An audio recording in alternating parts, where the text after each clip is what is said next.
नमस्कार, मैं हूं आपके साथ शिवम दत्त मेहता। वक्त है हमारे स्पेशल शो का, यानी 8 की बात का। बिहार में चुनावी जंग का आगाज हो चुका है। सोशल मीडिया बिहार के चुनाव में अहम रोल अदा करने में लगा है। पोस्टर वॉर और पोस्टर यार का खेल बिहार के लिए नया नहीं है।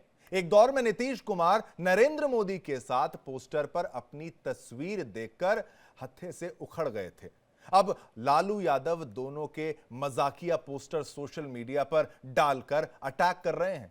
उधर जेडीयू के दफ्तर में नीतीश कुमार के साथ मोदी के पोस्टर लग रहे हैं, तो बीजेपी को मजबूरी में नीतीश की तस्वीर लगानी पड़ रही है।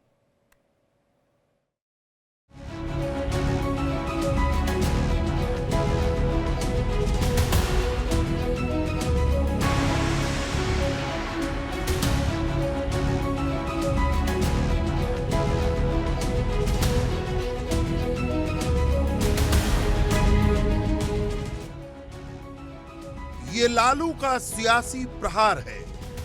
मीम कहिए या कहिए पोस्टर वॉर है, मगर निशाने पर डबल इंजन सरकार है। बुधवार को अचानक लालू का एक्स अकाउंट चमका। आरजेडी के राष्ट्रीय अध्यक्ष ने तंज किया। सीएम नीतीश और पीएम मोदी दोनों को फूड डिलीवरी एजेंट बताया, ऐसे एजेंट जिनके वादे धरे रह गए। इस पोस्टर में लालू ने जो कहा, गौरतलब वो है, चुनाव के वक्त बिहार की गलियों में झूठे वादों की फ्री डिलीवरी करने वाले जुमलेबाज अब खूब घूमेंगे। पोस्टर पर लिखा है, झूठे वादों की फ्री डिलीवरी। बिहार की गलियों में 2 डिलीवरी बॉय देखे गए। एक के बैग में अच्छे दिन, दूसरे के बैग में विशेष राज्य का दर्जा।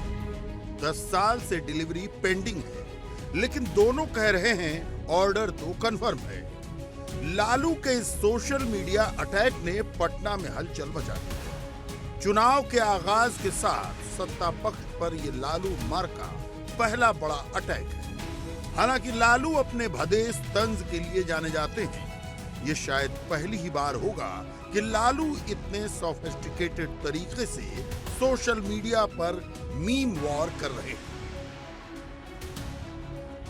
बिहार में सियासी पोस्टर्स की बौछार है, कभी सड़कों पर तो कभी नेताओं के सोशल मीडिया अकाउंट्स पर। लेकिन लगातार पक्ष विपक्ष पोस्टर के माध्यम से अपने सामने वाली पार्टी पर तंज कस रहा है। ऐसे में आपको बता दें कि आज बिहार के पूर्व मुख्यमंत्री और राजद के राष्ट्रीय अध्यक्ष लालू प्रसाद यादव ने अपने ट्विटर अकाउंट पे एक पोस्टर जारी किया, जिस पोस्टर में देश के प्रधानमंत्री नरेंद्र मोदी और बिहार के मुख्यमंत्री नीतीश कुमार डिलीवरी बॉय बने।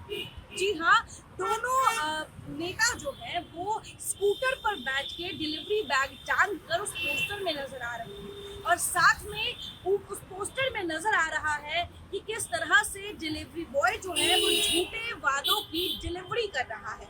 लालू प्रसाद यादव ने इस पोस्टर को जारी किया है, जिसमें साफ तंज कसा गया है लालू प्रसाद यादव की तरफ से कि किस तरह से नीतीश कुमार और प्रधानमंत्री मोदी जो है वो पिछले 10 सालों से बिहार की जनता को सिर्फ झूठे वादे कर रहे हैं और झूठ बोल रहे हैं। इस पोस्टर में जहां एक तरफ दोनों चेहरे जो है प्रधानमंत्री नरेंद्र मोदी और नीतीश कुमार के वो डिलीवरी बॉय के रूप में नजर आ रहे हैं, तो वही पोस्टर में लिखा है कि किस तरह से बिहार की गलियों में डिलीवरी बॉय देखे जा रहे हैं, जो एक बैग में अच्छे दिन तो दूसरे बैग में बिहार के लिए विशेष राज्य का दर्जा लेकर घूम रहे हैं। 10 साल हो गया है, लेकिन अभी तक डिलीवरी नहीं हो पाया है। तो इस तरह की जो पूरी कवायद है उस पोस्टर में देखी गई है, जहाँ पे ये तंज कसा जा रहा है कि 10 साल से बिहार की जनता को प्रधानमंत्री मोदी और मुख्यमंत्री नीतीश कुमार से झूठ परोस रहे हैं। जाहिर है अटैक नरेंद्र मोदी पर है। राज्य के मामले में पीएम को खींचा गया। बीजेपी को इस अटैक को कंडम करना ही था, खारिज करना ही था। बीजेपी नेता लालू और आरजेडी को जवाब देकर अपना फर्ज निभा रहे हैं। दरअसल अब आरजेडी और जेडीयू आर पार की लड़ाई के लिए तैयार हैं। अब आरजेडी समझ चुकी है कि नीतीश कुमार से पैचअप जो संभव नहीं है, लिहाजा जो लड़ाई होगी वो आर पार की होगी, आमने सामने की लड़ाई होगी।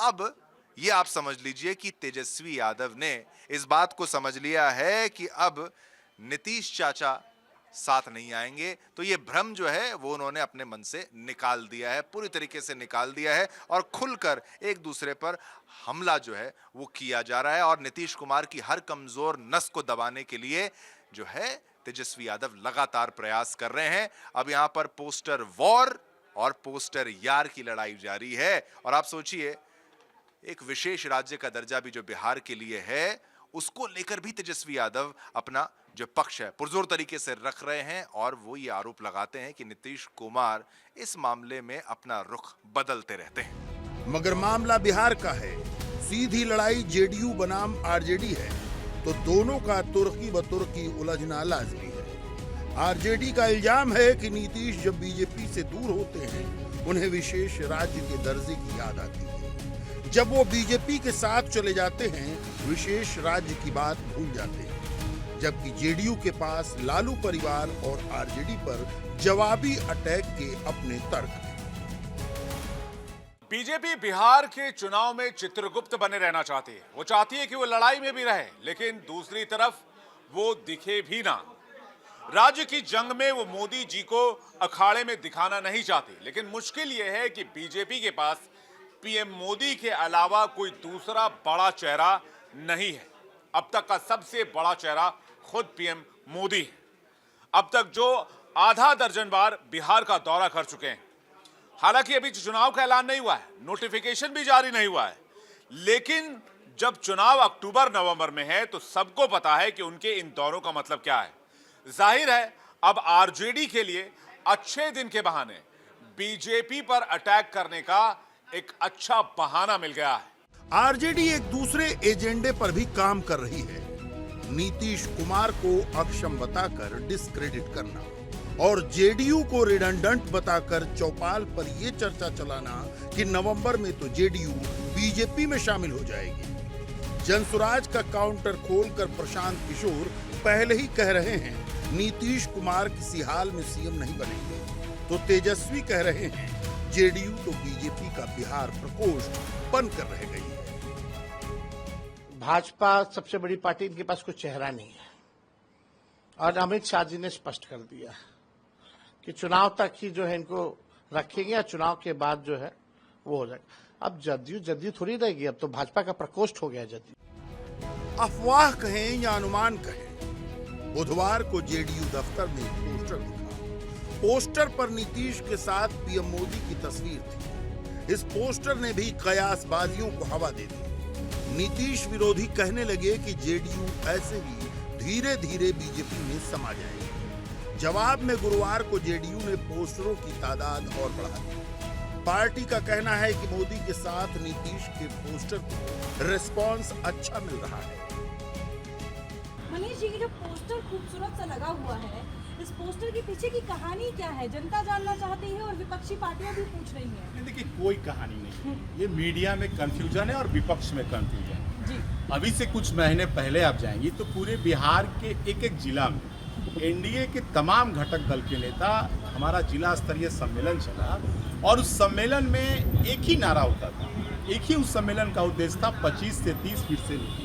तो उसका एक अंश है, ये संदेश है, ये एक मैसेज जा रहा है कि हम लोग पूरे परिवार एक मजबूती के साथ आगामी बिहार विधानसभा के चुनाव में देश के नेतृत्व आदरणीय नरेंद्र मोदी जी कर रहे हैं और बिहार का नेतृत्व आदरणीय नीतीश कुमार जी कर रहे हैं। तो हम सब मिलकर, एनडीए के तमाम घटक दल के लोग मिलकर एक बार फिर से आदरणीय नीतीश कुमार जी के नेतृत्व में सरकार बनाएंगे। बिल्कुल कहीं कोई कंफ्यूजन नहीं है, कंफ्यूजन रोड के उस साइड है। आप चले जाइए रोड के उस साइड राष्ट्रीय जनता दल का कार्यालय है, आप जाकर देखिए। राहुल, आप देख रहे होंगे राहुल गांधी जी लगातार बिहार आ रहे हैं, लेकिन क्या भाई तेजस्वी जी का नाम तक नहीं लेते हैं। कहीं एक मंच पर आपने उन लोगों का कोई नुक्कड़ सभा देखा? कहीं नहीं देखा होगा। 5 बार महागठबंधन का बैठक अब तक हो चुका है, निष्कर्ष क्या निकला? शून्य। अभी तक कोई तेजस्वी जी को नेता मानने को तैयार नहीं है। हालांकि बुधवार को जेडीयू के नेता कह रहे थे कि अगर हमने अपने दफ्तर में मोदी जी की तस्वीर लगाई है तो बीजेपी अपने दफ्तर में नीतीश जी की तस्वीर वाला पोस्टर लगाएगी। गुरुवार को बीजेपी दफ्तर में एक पोस्टर नजर भी आया जिस पर नीतीश कुमार नमदार थे। मगर सवाल ये है कि ये पोस्टर बीजेपी की मजबूरी है या उसने अपनी मनमर्जी से ये पोस्टर लगाया है। फिलहाल बिहार में एक तरफ पोस्टर वॉर है तो दूसरी ओर पोस्टर जार है। जो कुछ भी है चुनाव में प्रचार है। इसमें कोई दो राय नहीं कि नीतीश कुमार का ग्राफ तेजी से गिरा है। इसमें कुछ उनकी उम्र का योगदान है तो कुछ उनकी ऊल जलूल हरकतों का। नीतीश के करीबी भी मानते हैं कि उनका स्वास्थ्य अब साथ नहीं दे रहा, लेकिन बीजेपी उन्हें लेकर किसी तरह का रिस्क लेने के मूड में नहीं है। और अब बात बिहार में मचे उस जोरदार शोर की। वो बयान, वो शक जिनसे बिहार की सियासी पार्टियां परेशान हैं, वो दावे जो साबित कर सकते हैं, जिनके आधार पर आरोप लगाए जा रहे हैं कि 2025 की स्क्रिप्ट वोट कटाकर लिखी जा रही है। वोटर लिस्ट के नाम पर चल रहे इस अभियान को ऑपरेशन वोट बंदी का नाम दिया जा रहा है। बिहार में वोट बंदी के शोर पर आज इंडिया डेली के स्टूडियो में नेताओं के बीच घमासान हो गया। बिहार में हर दल का स्टेक होल्डर हमारे स्टूडियो में था।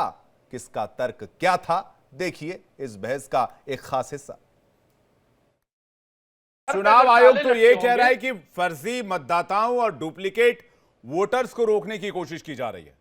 देखिए, हर चीजों में परसेप्शन फैला देना है और हिंदू मुसलमान का एंगल निकाल देना है।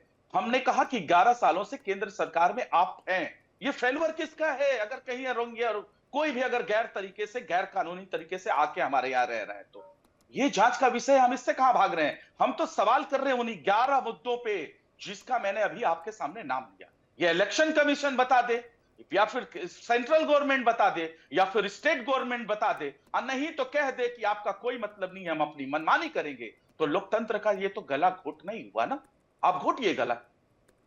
ठीक है, मैं जल्दी से राहुल आनंद जी के पास जा रहा हूं इसका जवाब जानने के लिए। राहुल आनंद जी, बिंदुवार सवाल आरजू खान जी ने उठाया, मैं चाहूंगा उसका जवाब उसी तरह से आप सिलसिलेवार तरीके से दें। जी विवेक भाई, सबसे बड़ी बात यह है कि जो हमारे आरजेडी के जो प्रवक्ता हैं वो चीजों को तो कहते हैं जरूर और सवाल भी पूछते हैं। अच्छी बात है, सवाल पूछना चाहिए सत्ता पक्ष से, लेकिन वो साथ ही इस चीज को भूल जाते हैं कि उसी संविधान में आर्टिकल 324 है जो कहता है superintendence direction and the control of the election to be vested in an election commission. देखिए क्या है कि जब 2003 में जब हमारे पास बहुत ज्यादा आधुनिकीकरण नहीं था, उस समय हम जब चीजों को कर सकते थे, और उस समय आपको जानकर आश्चर्य होगा, मैं कल के एक टीवी न्यूज चैनल में सुन रहा था कि 1 महीने के अंदर कर दिया गया था। 2003 की बात है। अगर उसकी बातें को करें तो निश्चित तौर पे आज जो कारवा बढ़ा है करीब 23-24 साल में, तो आज हम कितने ज्यादा हम आधुनिकीकरण के जीवन में आ चुके हैं, जो कितना आसान है। देखिए, जब 2003 में क्या बिहार के अंदर बाढ़ नहीं आता था? जब उस समय हो सकता था तो फिर अभी क्या समस्या है? देखिए, चीजों को क्या है ना, लटकाना है, चीजों को अटकाना है और चीजों को भटकाना है, जिसमें हमारे विपक्ष के लोग काफी सुदृढ़ तरीके से चीजों को करते हैं। और मैं आपको बता दूं, जो हमारे भाई एक आंकड़े की बातें कर रहे थे, तो जानकारी के लिए आपको बता दें, जो 2012 तक अगर एपिक कवरेज की बात करें तो लगभग 50% थी 2012 में, लेकिन आज वो एपिक कवरेज लगभग 96% है। यानी कि जो 4% का जो बैकलॉग है उसको भी जल्द अभियान के तहत खत्म कर दिया जाएगा।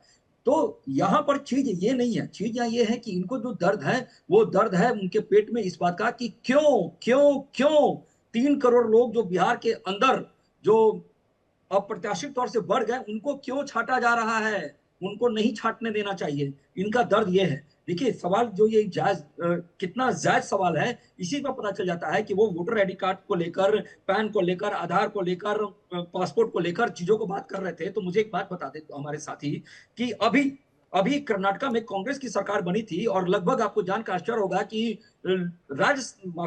विधानसभा और लोकसभा के चुनाव के दरमियान लगभग वहां पर 35 लाख वोटर बढ़ गए। किसकी सरकार है वहां पे? किसकी सरकार है कर्नाटका में? यही नहीं, अब झारखंड की बातें कर लीजिए। झारखंड में लोकसभा के बाद लगभग 2 से 3 लाख वोटर अचानक से बढ़ गए। किसकी सरकार है झारखंड में? तो ये चीजें कहेंगे, करेंगे, लेकिन क्या होता है कि एक जो होमवर्क करने का जो तरीका होता है वो इनके पास नहीं है, क्योंकि ये सारे लोग उन्हीं बातों को बोलते हैं जो तुमको पसंद, वही बात कहेंगे। तो अब देखिए, बिहार में जैसे जैसे चुनाव पास आता जा रहा है, वहां पर एक दूसरे पर हमला जो है बिल्कुल साधने का प्रयास दोनों तरफ से, आप आरजेडी की बात कर लीजिए, आप जेडीयू की बात कर लीजिए। इस वक्त जो है वो तेजस्वी यादव को इस बात में कोई अब शक नहीं है कि नीतीश कुमार के साथ तो अब जा सकते नहीं, अब कोई लाभ है नहीं। इसलिए अब आगे की सोची जाए और खुलकर हर कमजोर जो पॉइंट है, हर कमजोर नस को उसको दबाने का प्रयास भी वहां पर किया जा रहा है। देखिए, बिहार में वोट बंदी का पूरा विवाद क्या है और विपक्ष की चिंताएं क्या है, इसे समझने के लिए देखिए हमारे संवाददाता की जुटाई हुई जानकारियों पर यह खास रिपोर्ट।